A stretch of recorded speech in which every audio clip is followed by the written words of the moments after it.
Hello, everybody, and welcome back to The Internet is Mad About Something, specifically Twitter.com. So, Logan Paul did an art project, and Twitter is mad about it. Shocking, of course. Now, we all know Twitter.com isn't real, however, we all share in the common delusion that it does, so here we are. Now, what was this art project that has everybody up in arms? Well, it's 15 Game Boy colors forever sealed into a block of resin that he wanted to make into a little table for himself. Now, my response, like many others, was a guttural and visceral, fuck you. One, because it was Logan Paul, and I respect him about as much as anybody who goes to an anti-mask rally enthusiastically in support of the cause. Or the fact that he's doing something every hustle culture, side job, middle-class white suburban mom does: resin art.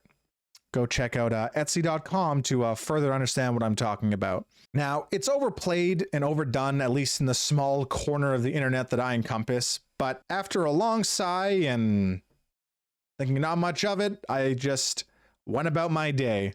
A little pissed off that Logan Paul did something I wasn't too much a fan of, but I did what most people wouldn't do on this accursed Bluebird app, and I thought about it a little longer than the 30 seconds it takes to tweet out an angry response. So let's go over some of the points that people were making. First, he's destroying perfectly good and working Game Boy colors.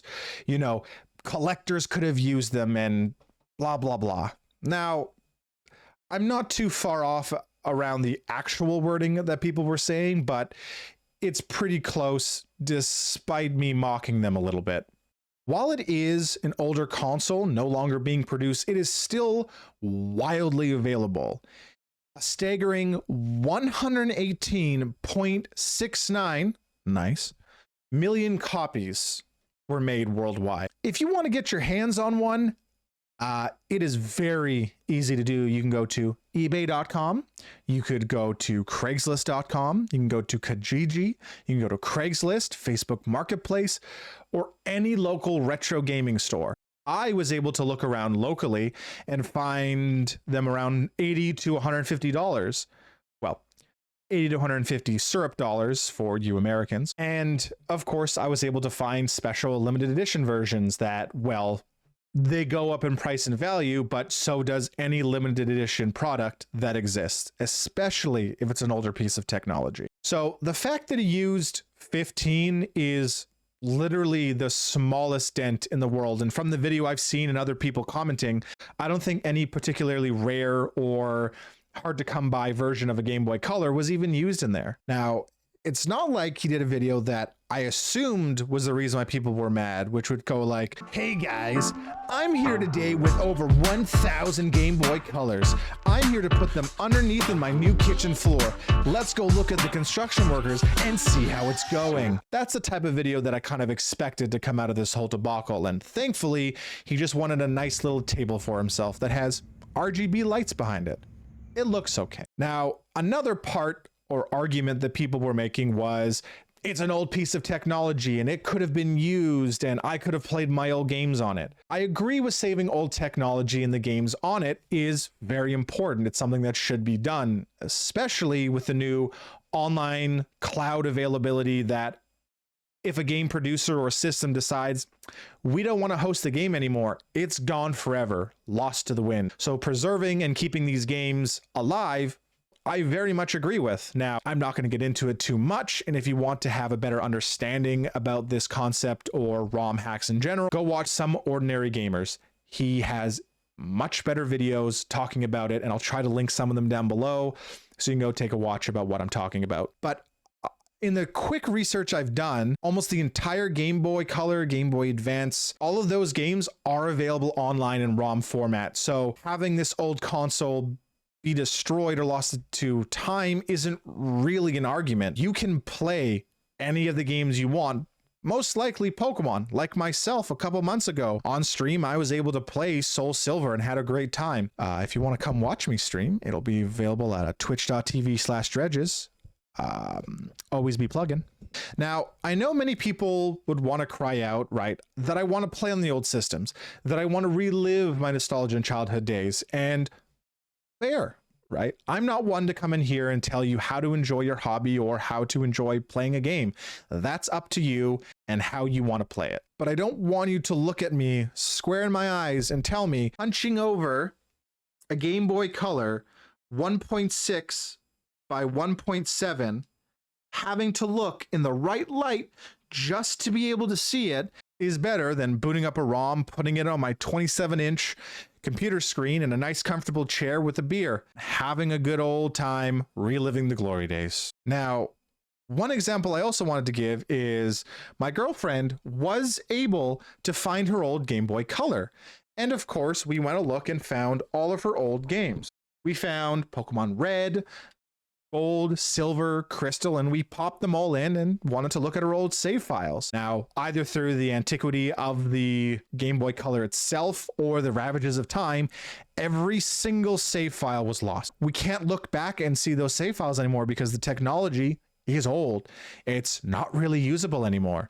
So while we get to look at and enjoy this old piece of technology, we have better technology, and ourselves have grown up and gotten better. At least some of us have gotten better, not all of us. You know, people who actively use twitter.com, they have not gotten better. We now have better technology and availability to play these games. We don't have to hunch over and collectively fuck over our backs because we're all old now, or having to look the right way or get an accessory or a backlit Game Boy Color just to be able to enjoy the games on a 1.7 by 1.6 inch screen. We get to sit back and enjoy it. The biggest thing is I don't want to get it twisted. I never want to defend Logan Paul. It brings me great discomfort to do so. But the people seething and yelling into the void need to relax. If you want to collect a piece of history and nostalgia for yourself, do it. Go out and buy one so it can be preserved. They are wildly available and very affordable at this point in time. All right, if you want to look back and have those fond memories of the road trips that you've taken playing Pokemon, getting those cool catches, then going to your schoolyard and trading with your buddy with those link cables, do it. Relive those memories. Have those experiences sitting on your shelf, right? Being able to look back on it. But that's the thing. Most collectors have them sitting on their shelves, hopefully not collecting dust, but you can't tell me that most of the people who collect them actively have their 12 plus Game Boys being used regularly. No, they're for display purposes. Now, while they can be used instead of the resin block that Logan Paul made, they're still both just collector's items. We have better technology to play them, and I don't want people to think otherwise. So the technology's gotten better, right? Even Game Boy Advances, SPs, DSs, we've always gotten the newest and the best to play the newest games, right? We've always enjoyed it, and they are available. So, God, I've lost my point on this. I'm just gonna fucking move on. At the end of the day, I really only have a few concerns about his art project. One, resin is a little overdone. It's tacky and it's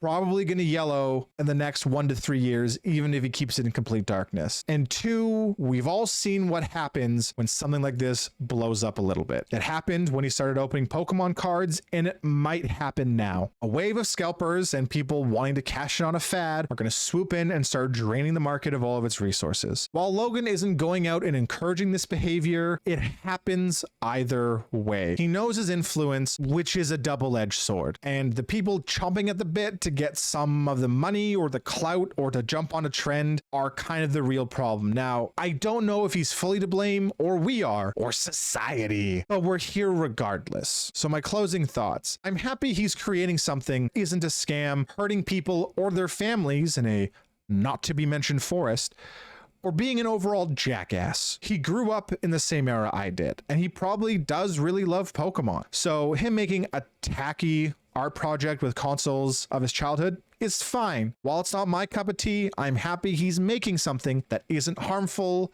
or, well, inherently destructive and disrespectful. Be respectful. The Game Boy Color. How much? 9,500? Ah! Excuse me, sir. The game seems to be malfunctioning.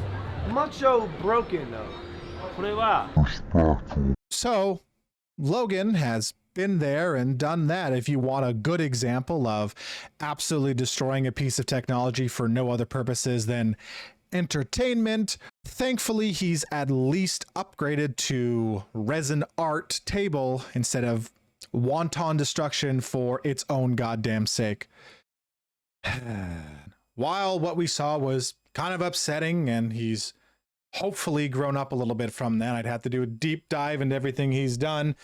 What I recommend at the end of the day is if you're mad about the technology being destroyed, go buy a Game Boy for yourself and preserve it so that it isn't put into a block of resin for all of eternity. Go download a ROM and be able to play those games you wanted to from your childhood, since it is archived on the internet forever. And for all those people who want to stay mad no matter what I say just because it's Logan Paul, go touch some fucking grass. Peace out.